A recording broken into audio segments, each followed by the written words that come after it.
there are also softwares now that easily helps us to screen out these candidates, these CVs rather, right? So once I plug in whatever I want to get from the CV, it just automatically brings it out. So cuts off like over over half of the people that applied for the job. So it's important for us to put the right things on our CV. All right, next slide, please.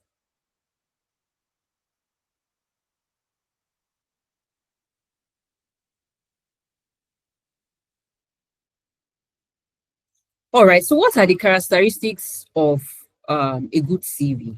What should be on a good CV? Number one is you intend to get the attention of the hiring manager, like I said earlier. So it has to be attractive. It has to be very, very attractive. Show clear career path. Let's see that transition from maybe being a fresh graduate or an HR intern or an intern, and then you transitioned into maybe junior level or middle level role and then senior level role. Let's see that progress. Let's see that career progress, career transitioning, right? Also, portray relevant skills. The skills that are highlighted in the job advert should be what you have, what you possess, and then you pen them down in the CV, okay? Show credibility and competence. Highlight your achievements. So don't tell me that you've worked in 4 places and you have no single achievement whatsoever. Not even 1 or 2 to itemize in your CV. I'm not going to take you seriously. I will move on to the next candidate, right? Because that shows that you just went there to count years, to collect paycheck at the end of the month, and then you didn't impact anything. You didn't add any value to the organization. They only paid you your salary at the end of the month, and that's it. So achievements is very valuable and important for you. Aside the fact that you want to attract hiring managers to your CV, you also want to be bold enough to beat your chest that I did this, I did that while I was in XYZ company, right? So it's for your own benefit as well, for your own personal development and for your own personal growth. That's why it's important to highlight all your achievements on your CV, no matter how small, no matter how minute it is, okay? Your CV has to be precise, professional fonts and outline. We'll go further into all of this as we move ahead, okay? So I don't dwell so much on this. Then show education and experience. Highlight it as well. If possible, you can indicate if you came up with second class upper, second class lower, state it there. You can even put first class if that was what you came out with. Put it there. And your experience, put it there as well. Highlight it. However, putting out your experience, your responsibilities in all the places that you have worked, you must be able to defend it when you are being asked during an interview. Okay, so I think we'll still dwell further on that as well. So every single thing you put on your CV, you must be able to defend it. I attended an interview one time when I was still job hunting in those days, and I was asked literally every single thing that I highlighted on my CV. So they said, hey, you said you prepared payroll. What's the procedure for payroll preparation? So you can imagine if I didn't actually do it and I claimed I did it, then how would I defend myself during the interview? So it is exactly what you have done is what you should indicate on your CV. Don't put someone else's responsibilities and claim it as yours when you have never done it. They would know because you won't be able to explain yourself. You won't be able to run them through the process. So only pen down what you have done on your CV, just to be on the safe side. Okay. Next slide, please. Thank you. So what are the key words to have on your CV? We would like to see as an HR, what we look out for as a recruiter rather, what we look out for are words that are very, it tells us a lot about you, even without meeting you, right? We want to see words like improved, reduced. Were you able to reduce costs? What were you able to improve? What were you able to change?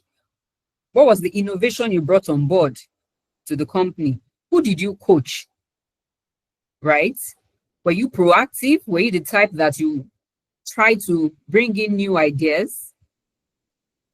Produced, achieved. What did you achieve? Like I mentioned earlier, presented, influenced, developed, accomplished. Those are the words that we would like to see on your CV.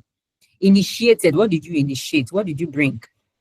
Managed. Who did you manage? Did you manage a team of 2, a team of 4? Right? It says a lot about you. Trained, launched, maximized, exceeded, solved. What solution? What problem did you solve? We want to know. What did you design? What did you create? What did you undo? What projects did you do? Right? So these are the words that catches our attention as recruiters on your CV. If we see this, then it brings you a step closer to the interview, right? Because at that point, we are convinced that, okay, this is a serious person. This person has done this and definitely will be able to be a valuable person to our team. Okay. All right. Next slide, please. Thank you. Okay, I think you've jumped. This is not my next slide. All right. Thank you. So what are the font styles for your CV? So we recommend this. You could, it's not compulsory you go by this, but the reason why I stated this out is from experience. These fonts are actually more clearly, beautifully presentable. Okay, so that's the reason why I highlighted a few of this. Times New Roman, Arial, Garamond, Calibri, Tahoma. You could, whatever suits you, right? Whatever you're comfortable with is what you should use. But like I said, I would advise you go with any one of this because this is more clear. This is legible enough for everyone to see. Okay, I recommend this. Next slide. So how to quantify your achievements on your CV? How do you quantify all those achievements that you stated out on your CV? You know, I explained earlier, the achievements are what you have done while you were in that organization. So what were the revenue that you generated as a business development person, as a salesperson? What revenue did you generate? Client retention rates, how were you able to retain customers? Contract won, cost saved, reduced errors by what percentage? You need to state the percentage. Is it 20%? Is it 10%? Is it 5%? You need to also state that as well. Number of projects that you have managed, the teams that you have managed as well. New products launch, were you part of the team that launched a new product for the organization? The number of deals that were closed, and also the number of maybe fraud cases that you detected. There was an accountant that we recruited for a company a while back. And what attracted me to the person's CV was actually the fact that she said she was able to detect fraud cases that was going on in the account department when she joined. Okay, so that really attracted me to her CV, and then we decided to call her up for an interview, and she got the job. So like I said, these are what we look out for on CVs because we have tons of CVs that we're looking at, right? So yours must stand out. And how does it stand out? These are the things that we look out for. These are the tips that we always look out for on CVs, okay? All right, next slide, please. Thank you.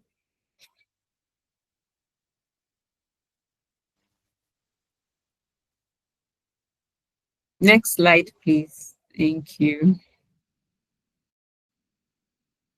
Okay, I'm on it. I think my screen. Okay, sorry about that. Okay, all right. So information you should not include on your CV. This makes me laugh a lot when I see all manner of things on people's CVs. In fact, I laugh, my team and I. Oh my. So we see a lot of funny things like blood group, I'm AA, I'm AC, I'm ADs, I'm SS, I'm AA. We see age, religion. I'm a Christian, I'm a Muslim. Number of children, I have 4 children, I have 2 children. Marital status, I'm married, I'm single. We don't need all those information. Those are your private information. We don't need them. It's not essential at all in any way towards the application. Political affiliation to any political party, we don't need that as well. The reason why we don't need all this information is because, let me use, for example, now. So maybe for the age, right? A client has given us an age limit of maybe 20 to 35 as age limit, and you are 40, and you indicated your age on your CV. That's a red flag. You're not going to move on to the next phase at that point. So we might not state it on the job advert because, of course, that's discrimination, right? So, and we don't discriminate, right? But we try as much as possible to go with what the client wants. We stick to what the client wants, right? What the company wants, but we don't put it out on job adverts. We don't. Same thing with religion. If you are a Muslim and you are applying for a job advert that says it's a church, there might be an issue with that if you put your religion on the in fact, your name alone, it's a red flag, right? So we do not advise that. For marital status, let's say you are applying for executive assistant role, and because the role requires you to travel a lot, you are not stating it boldly that you are married. You are doing yourself when you do that, because that's a red flag. You won't even move on to the next phase. So that's the reason why we advise that you should try as much as possible not to put all of this on your CV, because it's not necessary. We don't need it. It's not important at all towards your application. Okay. All right. So what are the tips to make your job search easier? What are those tips to make it easier and faster? Possibly network with key decision makers, both online and offline. Online, you must network with HR managers, HR officers, recruiters, talent management officers, right? Those are the people that you should try as much as possible to network with on LinkedIn. It won't hurt. Just send the message to them, and then you never can tell.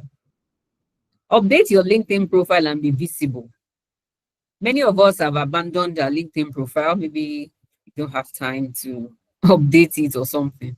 But let's try as much. If you are looking for a job and you want to position yourself rightly, your LinkedIn profile must be on point, must be updated. For every single training that you have done, you must update it. Okay? It will interest us to know that people get jobs easily on LinkedIn, even without making any move at all. There was a time I got a call from someone on LinkedIn, and it was telling me, hey, please, I'm looking for, was it chief chief HR something? I can't, group HR manager or something. I can't remember the title anymore. And I was like, okay, where did you get my number from? Said, through LinkedIn, and then I went to check your profile. I went to do this, and I'm like, oh wow, okay. So is this how people get jobs easily on LinkedIn, right? So poaching happens a lot on LinkedIn. People would not put out the job advert, because I asked him, did you put out the job advert for this? He said no, but he usually goes on LinkedIn to poach people, right? And then if you're suitable for the role, you get the job without even applying at all. So it's important for us to keep our LinkedIn profile good enough, presentable enough for HR or recruiting managers to get in touch with you. Okay. So look out for skills in demand and upskill. For every industry that you belong to, you must ensure that you are keeping abreast of what is happening in your industry from time to time, because the world is evolving, the world is changing, and you have to up your game, right? You have to up your game, and it's quite competitive out there. So something must stand you out from the crowd. So it's important for you to always try as much as possible to Keep up with what is happening in your industry.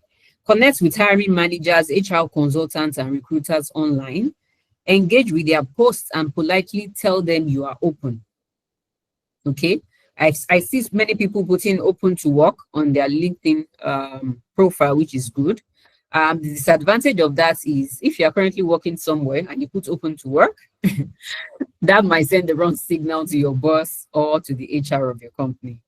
So sometimes it has its good and the bad sides to it. Okay.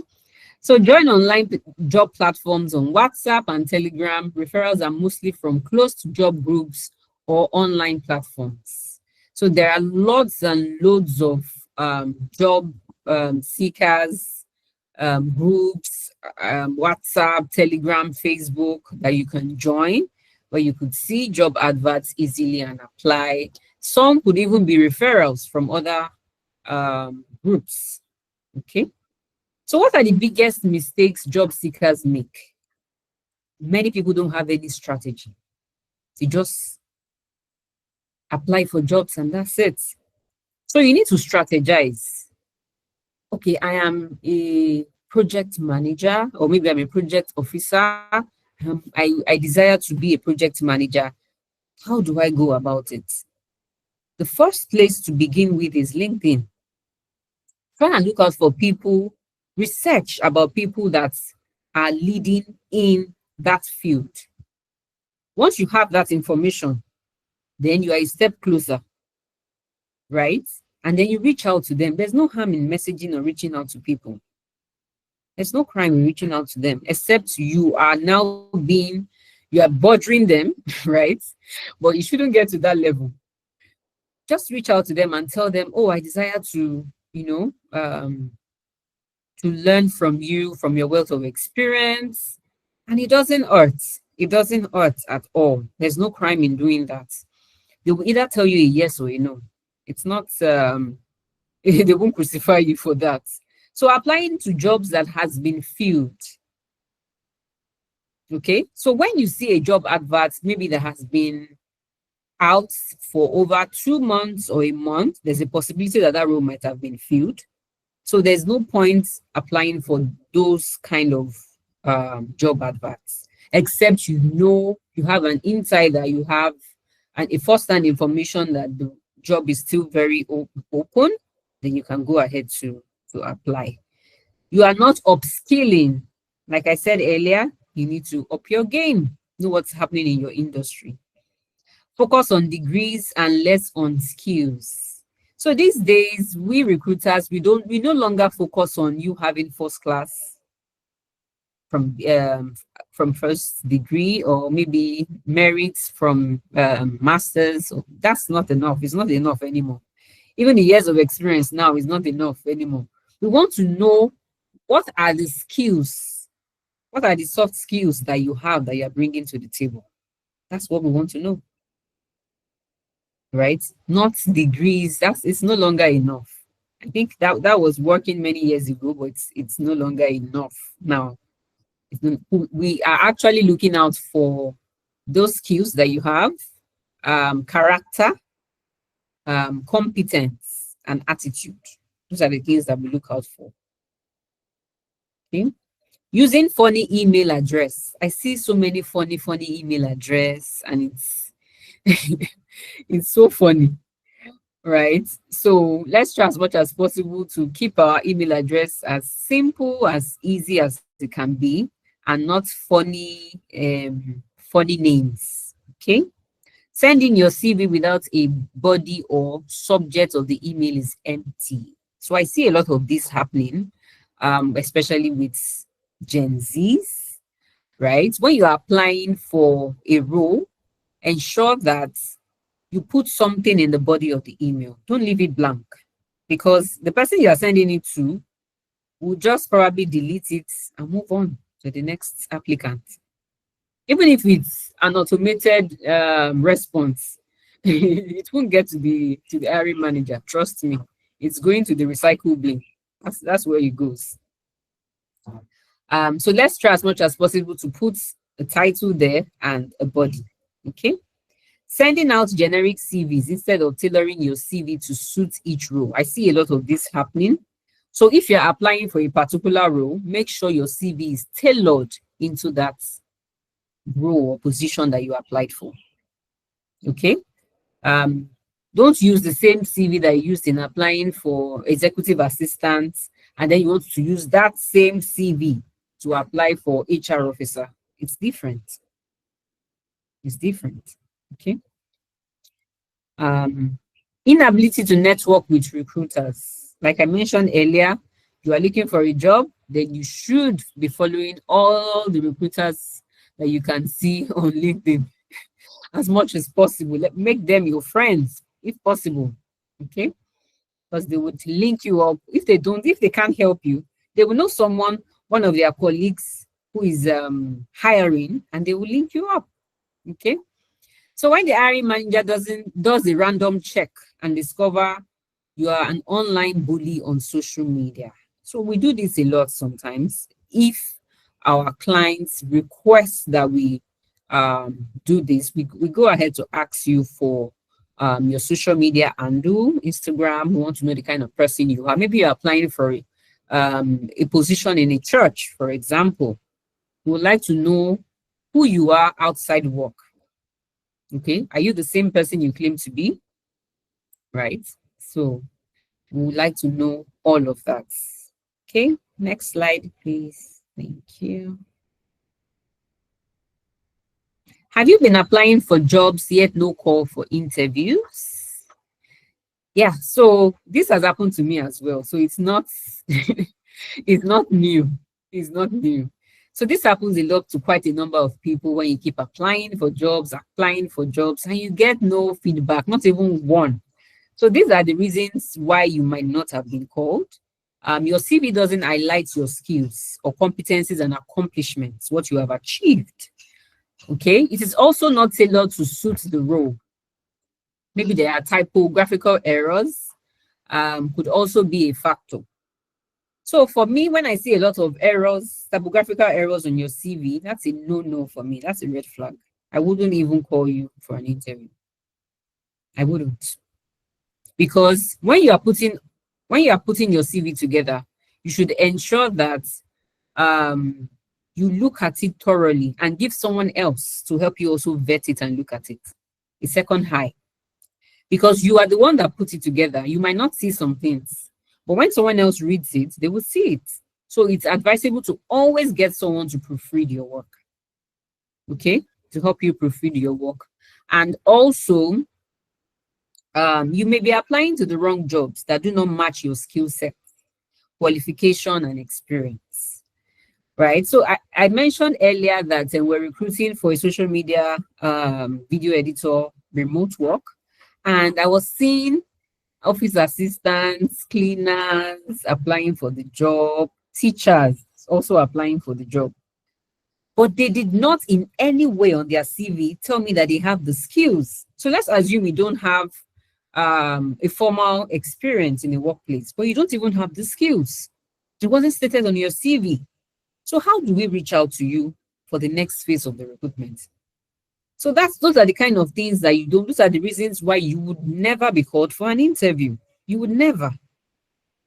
It's a no-brainer. Okay, so recruitment was put on hold, maybe due to internal changes. They decide not to put out the job advert anymore, or maybe to look inward and get someone for that role. There are unexplained gaps in your work history. So it's fine to have career gaps. Maybe you decided to stay off work for maybe a year, for example, right? It's absolutely fine, but you must be able to explain why. Oh, I decided to take a break from work because I just put to bed. That's a very valid reason. Or I decided to take a break from work because I needed to complete my ICANN. That's a valid reason as well. But we just want to know what you did during that window period. What were you doing? What were you doing? So we need to know. Okay. Okay, I think I mentioned that earlier. You did not follow lay down job application procedures and instructions.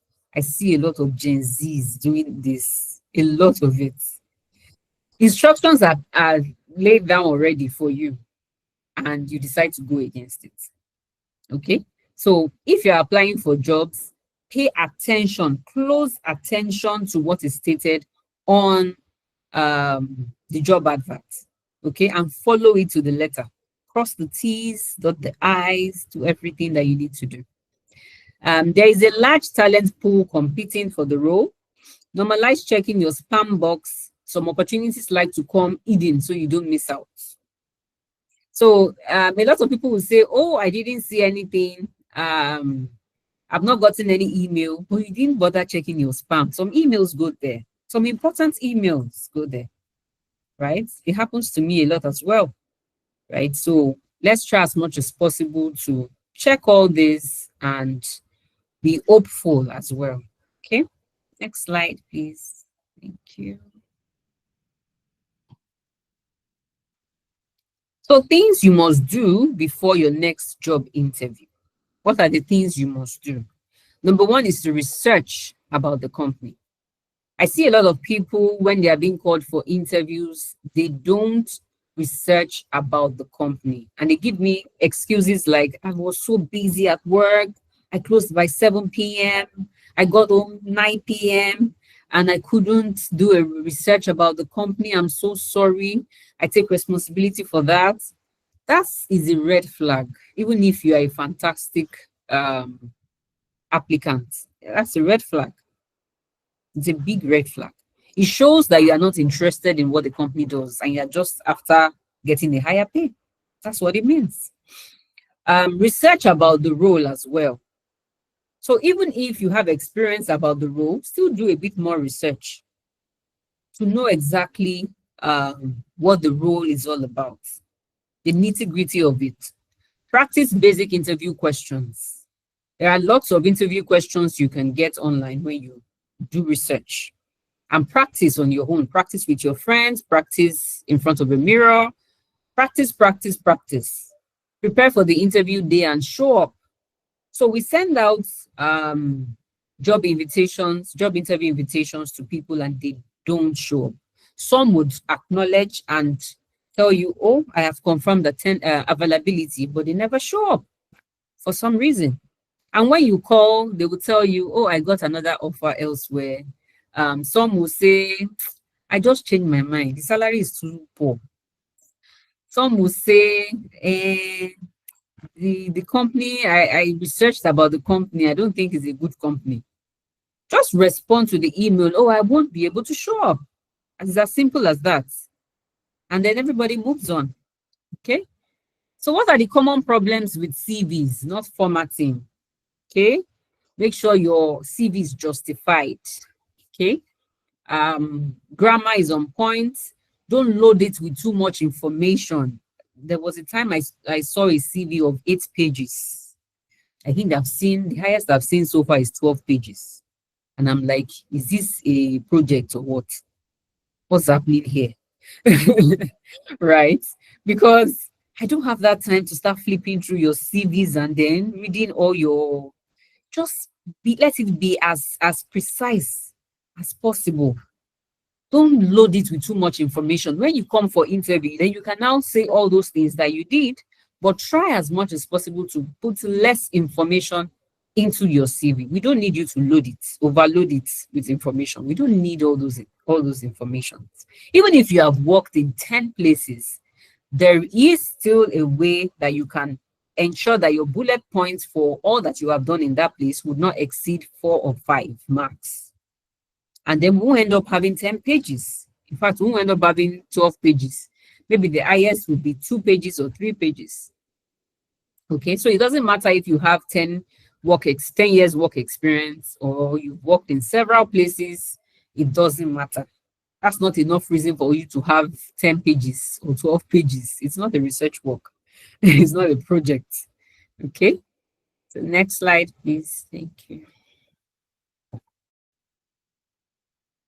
So what turns an interview into a job offer? Number one is having the education and experience and skills. You need to have the education, the experience. So the education is important, very important. So it might not necessarily be towards that job that you have applied for. Let me cite an example now. So maybe you're applying for HR officer. So your first degree doesn't really matter. It doesn't really matter at all.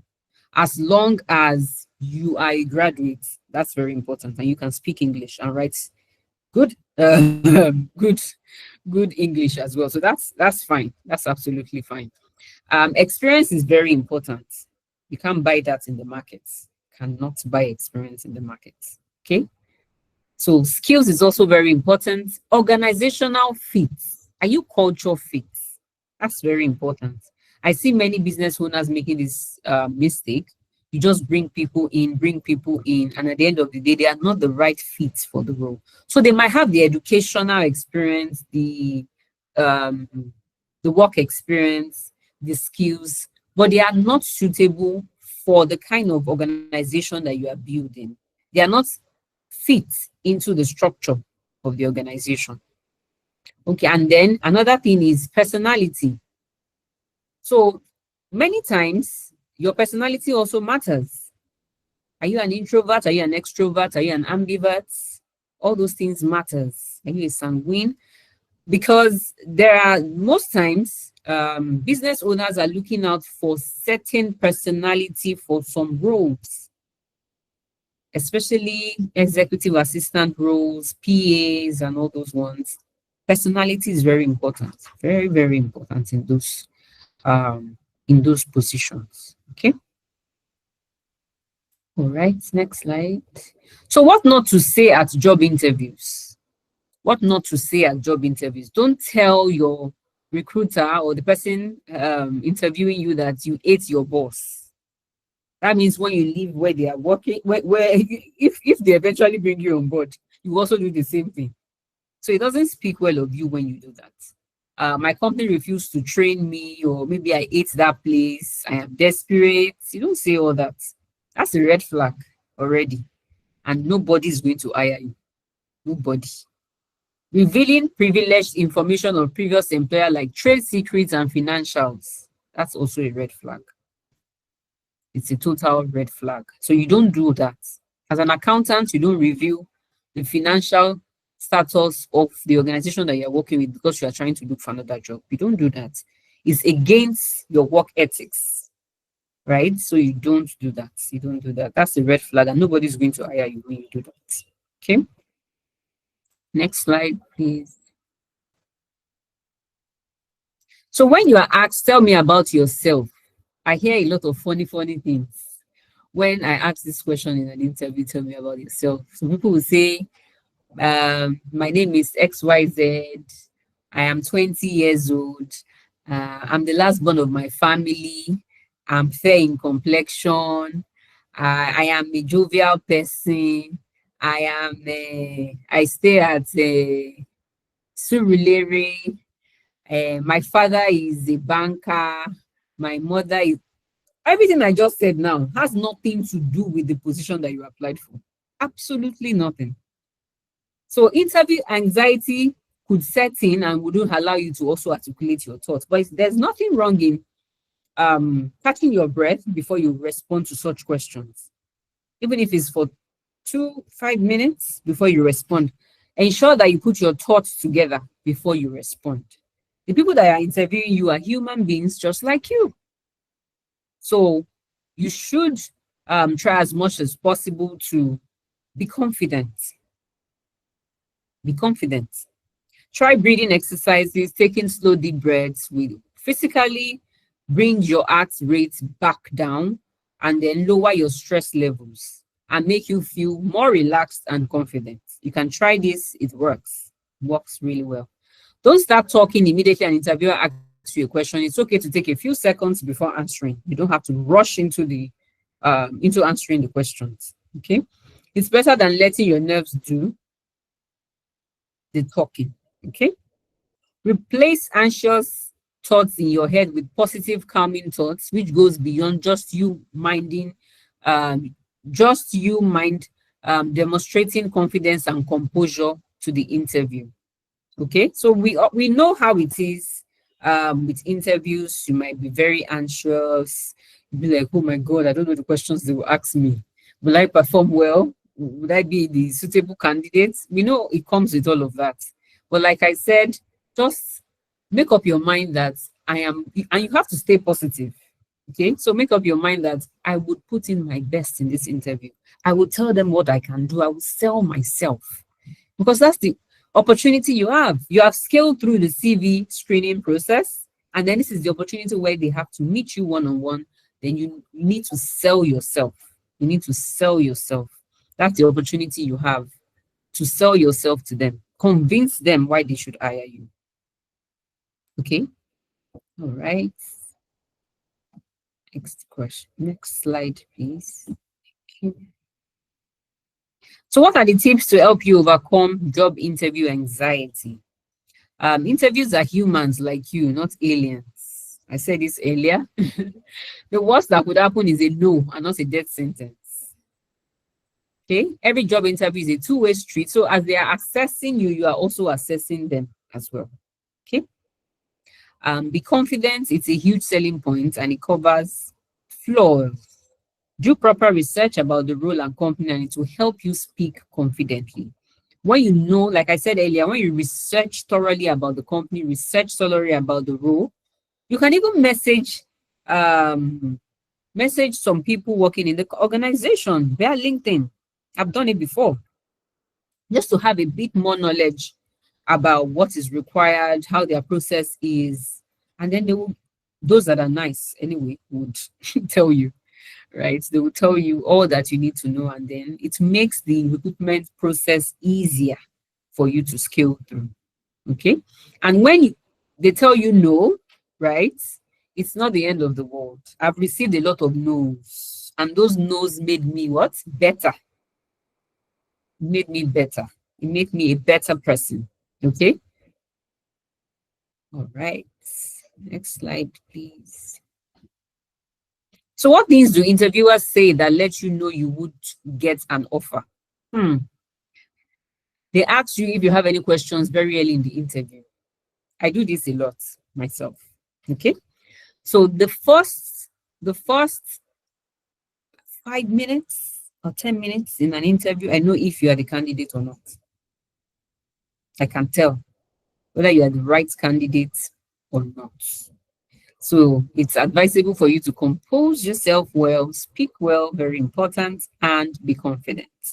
Your profile does not match the requirements. So like I said earlier, some people put so many things on their CVs, they are not what they claim to be. And when they ask them in an interview, they can't defend it. We are still in the process of the interview and meeting. More candidates will get back to you. That's also another sign. Let us get back to you for better opportunity. Your expectations are way too high. Okay, so if you are the type that you're asking for so many things that they do not have, then that might not work. That might not work. Okay. All right. Next slide, please. Thank you. So what are the ways to deal with job rejection? Don't take it personal. It's not the end of the world. It's not the end of the world. Don't take it personal. Like I said, it's a no. You can't get this job. And that no is redirecting you to be a better person. Okay? So it's not the end of the world. Don't take it personal. Don't think they hate you. But you are not just the right person for the organization. And the way I see this in a good light could mean that maybe that's not where God wants you to work in the first place. So don't see job rejections as the end of the world. Maybe that's not just the right company for you. God might be saving you. God might be saving you from it, from a huge havoc that could happen. Okay. So ask for feedback on why you were rejected to enable you work on your weakness. I try to do this a lot, as much as possible, to give people feedback. In fact, precise feedback, so you know where to work on in the future. Okay. So pick yourself and move on. Identify learnings and build a personal development plan as well. So once you have identified where you need to work on the skills gap, invest thoroughly in your personal development. Plan it out. And you can even have someone, maybe a mentor, to hold you accountable as well. Build resilience, make adjustments where necessary, manage your expectations as well. Stay positive. Stay positive. Remember that it's part of the process and we strategize. Okay. So I would like to share a first-hand experience. This, I think this should be how many years ago? It's a long time when I was still job hunting. I think I was a fresh graduate then. I just finished school, right? And I think I went for an interview in one company. I'd scaled through all the phases. This was the very last phase, and I think we were just two down to two. We're shortlisted down to two. And I was interviewed. But for some reason, the HR said, "Oh, you're not suitable for the role. We prefer the other lady that we met before you." In fact, he was telling me right there and there in the interview the reason why they are going for that person and the reason why they are not going to go with me. Da, da, da, da, da. I felt so bad, and it pained me because I mean we've been through series of phases before I got to that very final stage. So why tell me no? I was so sure that I would even get the job. I was so sure. And on my way home, I wept because I was like, "Ah, but why? I did everything. I did this, I did that." And when I got home, I just cleaned my tears and I'm like, "Mommy, you just need to pick up yourself and, move on with your job search." I didn't allow that weigh me down. Yes, it pained me because I put in resources, I put in efforts, right, into getting to the final phase, but I didn't get the job. I didn't, right? But that doesn't mean that I would not get a job anywhere else. But I wasn't just a fit for their company. I wasn't just a fit for their company. Okay, so it's not the end of the world. It's not the end. In fact, they gave me highlights of areas to work on, and which I did. And in a short while, I got another offer elsewhere. So it's not the end of the world. I decided to share that experience so we know that even if we are looking at professionals now, experts now, they've gone through the process before we got to where we are right now, right? We started through a process before getting to where we are. So there is a reason for process. There is a reason for it. It makes you to be a better person. Okay. Effects of job rejection on applicants. Depression. You'll be depressed. Yeah. So it's best for you to snap out of it because you just keep on wallowing in depression. It's not going to lead you anywhere. In fact, it's going to even cause more harm than good to your health as well. So a no in a company is not a no forever. It doesn't mean you are bad. What I would just encourage you is that be willing to take in criticisms, work on those feedback, as long as the criticisms are constructive enough, work on them and do better. Work on them and do better. Self-doubt, avoidance, anxiety, inadequacy, those are the things that happen when you are being rejected. The effects of it. It's real. Some even commit suicide. You'll be like, does that mean I'm not even good enough? Am I that bad? No, you are not. Or maybe you are not just the best fit for their company. You're not just the best fit for their company, and it's not the end of the world. Everybody cannot get a job in a particular company, even if it's KPMG, right? So there is a place for someone somewhere else. That's what you must remember. There's a place for every single person, right? But you are not just the right person for them, unfortunately. And then you move on. You move on from that. You don't dwell so much on it. There's this saying in my language in Yoruba that if you keep looking back, how will you move forward? You can't move forward if you keep looking back. So if you keep looking back at your failures, how would you move ahead to many more greater things ahead of you to achieve? All right. So yeah, that's about that. Next slide, please. Somebody asked the question. I can see the chat box. I will address that after the session.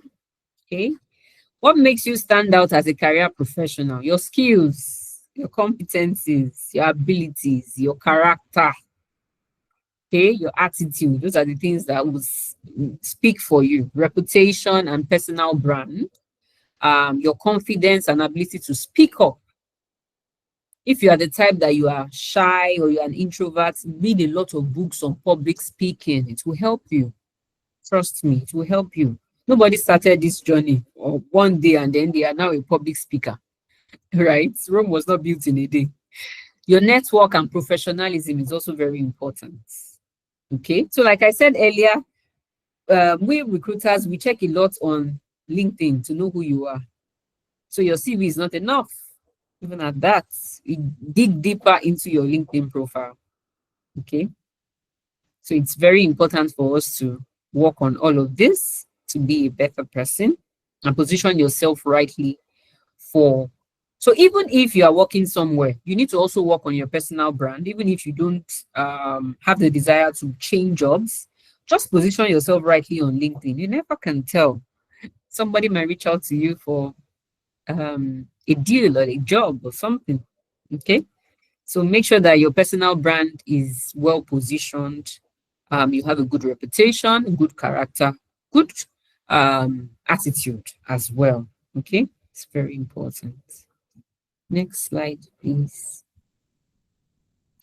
So, what are the reasons why LinkedIn is important for your professional success? I can't overemphasize on that. LinkedIn profile builds a lot of trust.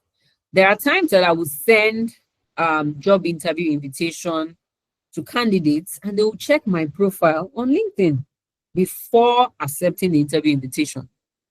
We all know the state of insecurity in the country, so we need to know the company that is recruiting, who is the owner of the company, what do they do, are they genuine, are they fake, what are other people saying about those company. Those are the things that you need to check. You need to be very careful, extra careful as much as possible. Great networking opportunities on LinkedIn. I've met a lot of fantastic people on LinkedIn. I've never met them before physically, but we are really good. We are really good colleagues online. And that's how you build network. Even as a business owner, networking is very important. It's very important. Word of mouth sells faster than you advertising on social media platforms. Word of mouth. Word of mouth sells faster. So you keep yourself up to date on career opportunities. It may be part of a job application process. Some companies do that. It can help you build a personal brand, and then it's a good way to research companies.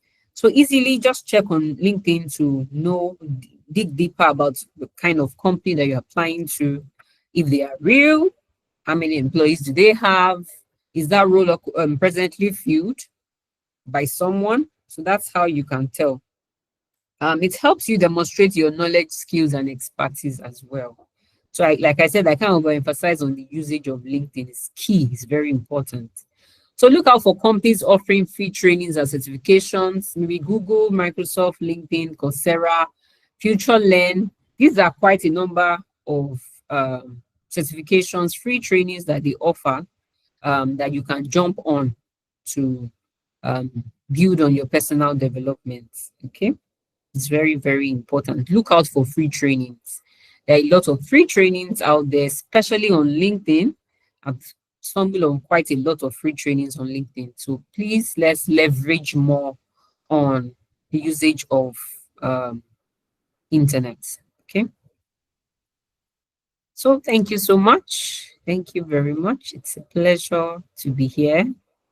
Thank you. Thank you. Thank you. Thank you.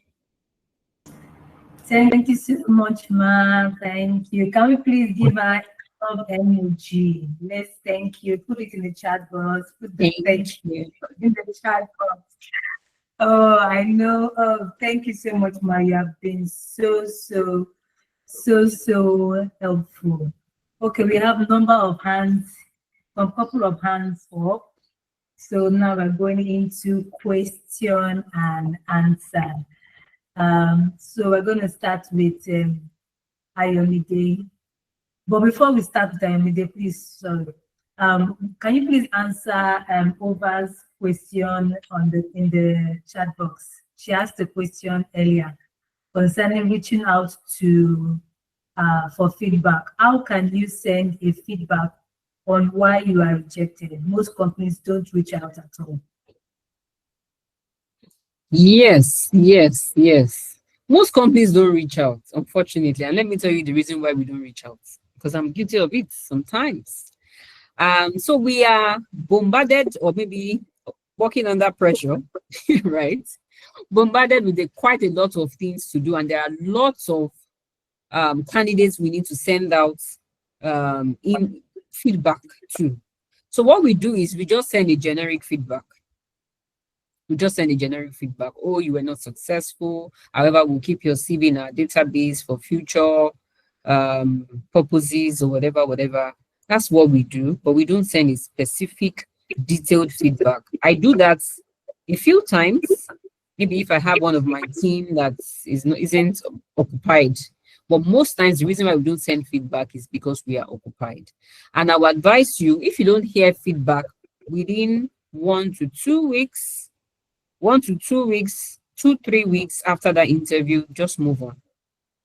That's what I would advise. Just move on. Although it's unprofessional of us not to give feedback, I encourage feedback. But like I said, the reason why they don't give feedback is because they are busy. They are actually busy. Okay. Okay, so Ayomide, you can go ahead and ask your question. Are you able to unmute?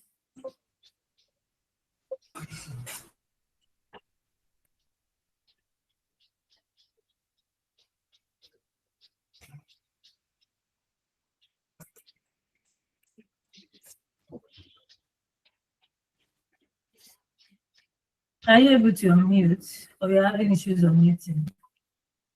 Let me know on the chat box.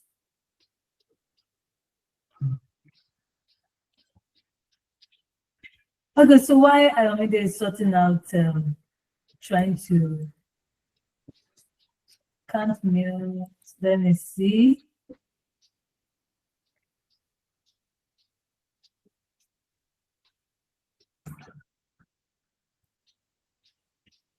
Okay, let me just try and help him to unmute.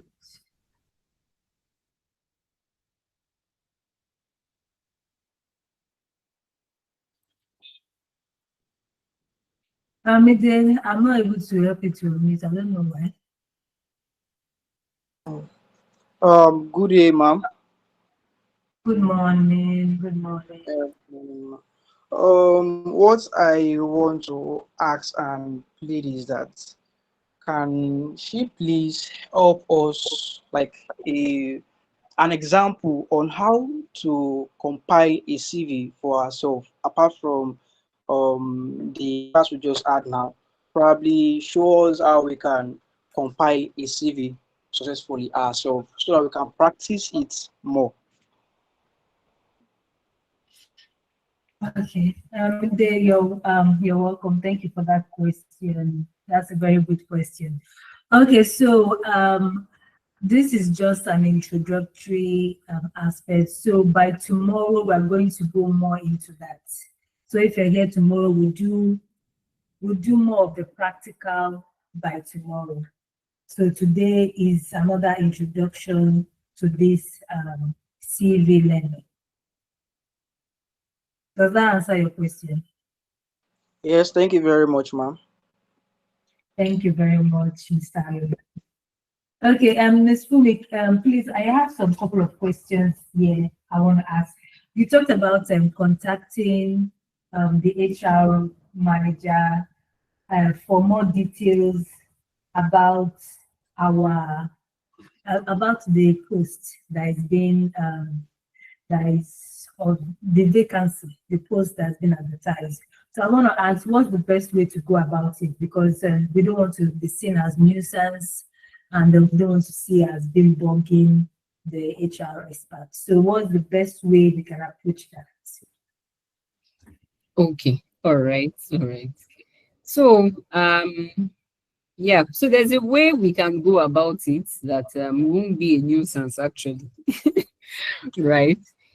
You can just send a cold message maybe on LinkedIn or any platform that you have stumbled on that person, and send a message. I, for one, I don't know you from Adam. I will respond to your message if you send me a message on LinkedIn. I might not give you all the details that you need, but at least I would respond, give you audience. Okay. But when I notice that you keep sending me messages to questions that I feel you should have the answers, then I might not respond. I might choose not to respond. So try as much as possible to be strategic about it and not be a nuisance. Okay, so when you're asking questions, ask definite questions. Know exactly what you're asking. Okay, and not a question that is irrelevant. All right, so I believe that's the way to go about it. And when you send a message, for example, maybe you sent a message to the person today, and then a few hours after you sent another message, the person might be wondering, am I owing you? And then you send another message at night, at odd hours. I might not respond. I might choose not to respond. So at least give that person some time before you respond again, before you send another message. So you sent a message today, wait till Monday before you send another message. At least give that person enough time to respond, because they have other things that they're also doing with their time. Right? So you also need to put that into consideration as well. Okay. Okay, thank you very much, Ma. That's very insightful.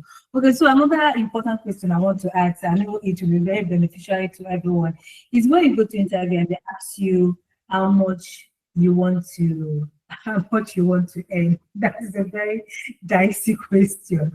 Please, how do you respond to that without undershooting yourself and overshooting yourself? Great question. Very, very good question. So let me cite an example. Many people fall into a trap. It's a trap. I need to say that it's a trap. We recruiters, we do it, and it's not good. It's unprofessional. So let's say, for example, the budget for that role is 500. Okay. And you don't know. You didn't do any salary survey. You didn't ask anybody. You didn't go online. You didn't check LinkedIn to at least check the salary scale for that. You didn't do any research at all. And you now say, I think 200 is okay. 200 is okay. And then when you now eventually get the job and then you start, you now find out that, so it's 500 that is, you now be like, it's a lie. You guys are cheating me. And whereas, but they gave you what you asked for. So we recruiters or HR, we do that because we want to save cost for the company. So there's a budget. So what I would advise is your response should be, I am willing to go by what is in the salary structure for the organization. It's left for them. Push the question back to them. It's left for them to give you what they have as a budget. So if it's fine by you, then you go ahead. Or if it's not fine by you, then you say no to it. Okay? So that's the best way to handle it. Don't shoot yourself in the leg and put a figure. Tell them to you are going to comply with their salary structure, and that's left for them to handle. Okay, thank you. But please, over to you. You can ask your question.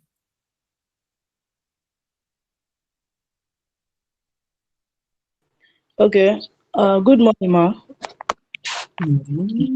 All right. My question is on areas of the CV. Most organizations will always ask for experience. Yeah. What about area where a graduate does not have an experience and he wants to apply for a particular job or particular let me just say particular job like an accounting. You have not gotten experience in outside job, maybe other field, but you want to apply for a job as a fresh graduate. What do you do? Thank you for that question. Thank you. Thank you. So this is what I advise. Once you finish school, be willing to volunteer if you haven't gotten any job anywhere. Be willing to volunteer. Volunteer for companies for free. Because at that point, you should be chasing experience and not paycheck. and not salary and not money. Money will come. Money will chase after you when you are a valuable person, when you have something to offer. But as an intern, they will look at you as you don't have experience. What are you bringing to the table? So that's why I said be willing to volunteer. I did it when I finished school. I didn't get a job, but I was willing to take, I think they were even willing to pay me. They started with, I think, 45,000 naira then, back then. 45,000. I accepted it. Was it what I wanted? No. But I was after the experience. And when I gathered the experience I needed in that organization, I think I spent 5 years in that company before I left. Then I could ask for big salaries. I could ask for more money because I had the experience. I was bringing in a lot of experience and skills, right? So be open to volunteer, work for free. Don't mind whatever. There's no shame in it. Be willing to work for free. And then once you have gathered all that you needed, then you can now apply for another job where they're asking for experience and then you have something to bring to the table. Thank you very much, Matt. So we have a question in the chat box. Is Mr. Michael, he said, is it okay to reach out to a company if they didn't reach out to you after you applied or after you have done your first interview? So you have gone for interview and you have not been replied. Is it okay to reach out to them? Yes, it's okay. There's no crime in it. It's just that they might end up not responding to you if they are busy. But if they are not busy, they might respond to you and tell you why. Okay. Okay, thank you very much. So Temitope is asking, how do you answer this question in an interview? What are your strengths and your weakness? I ask this question a lot in interviews. Okay, so for the strengths, we want to know what you are very good at, what you are bringing to the table. That's where your strength lies, isn't it? Your skills, they are your strengths. Okay. And for weaknesses, make sure when you are responding to that weakness, it has to be something that was a weakness and then you have improved on it. Not that it's still currently a weakness. That means you haven't done anything about it and it's still a weakness. So let it be something that was your weakness and you did something about it. So what I mean by you've done something about it means that you have trained yourself. You have upskilled yourself on that weakness. You have identified your weakness. That means that half of your problem is solved. So if you don't have any weakness, some people tell me this, that they don't have any weakness. And I don't believe that. You are not an angel. It's only angels that don't have any weakness. So as far as I'm concerned, as a human being, you must have a weakness. Identify your weakness. That is, half problem is solved, and then you do something about your weakness. And you don't just leave it there and start telling everybody that this is your weakness. You have to do something about it. Okay. So thank you very much, Ma. We're so grateful to have you here. Everyone say thank you to her, thank you to her, thank you to her. Thank you so much. We look forward to having more of you. We look forward to Sheon. Okay. Sheon, please go ahead because we have to let her go now. Okay. So, Good. Okay, good morning, Ma. So my question, can you hear me? Yes. Okay, my question is that now I'm not familiar with the LinkedIn space.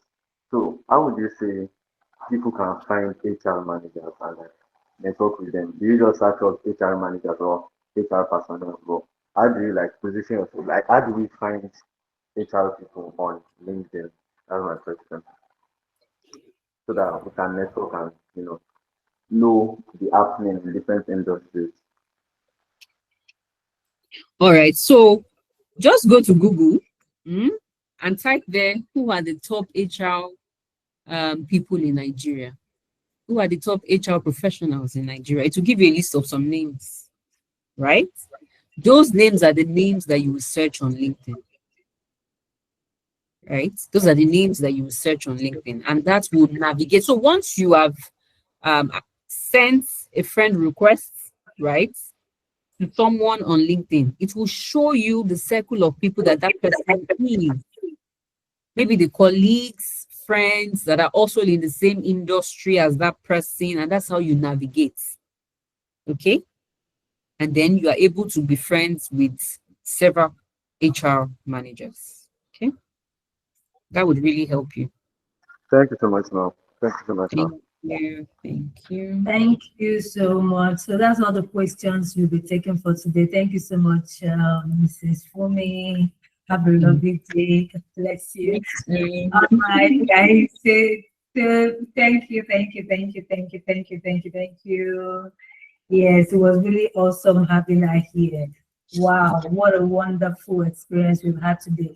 So please have pasted the feedback form on our chat box. I'll also post it on our WhatsApp. Please fill the feedback form. We'd like to hear from you. We'd like to know how today's seminar is, and we'd like to know more so that we can do better. So tomorrow is the final. Wow, how many of you are excited? Give me some emoji. I want to see some emoji. Give me some emoji for that. Tomorrow is the final. So tomorrow we're going to have Mr. Richard Obiache here tomorrow. Please let's come on time. Please invite your friends, invite your family members. Tomorrow is weekend. It's very early in the morning before you go for your O1 there and before you go for your outing tomorrow. Let's plug in. It's not going to take long. And then tomorrow we'll be announcing all the job opportunities we have. Yesterday we had 3 job opportunities. Tomorrow we have 4, and then today we have 4 actually, and tomorrow we might have more than that. So please, let's endeavor to be around tomorrow and come very early tomorrow. Thank you so much for being a part of today's seminar. We appreciate you. We look forward to having you tomorrow. If you have any question, please drop it in our WhatsApp community. And don't forget to follow us on Instagram. That's where we'll be dropping all the opportunities we have for you. Thank you very much. Thank you very much. Have a wonderful day. Have a wonderful day. Bye, everyone.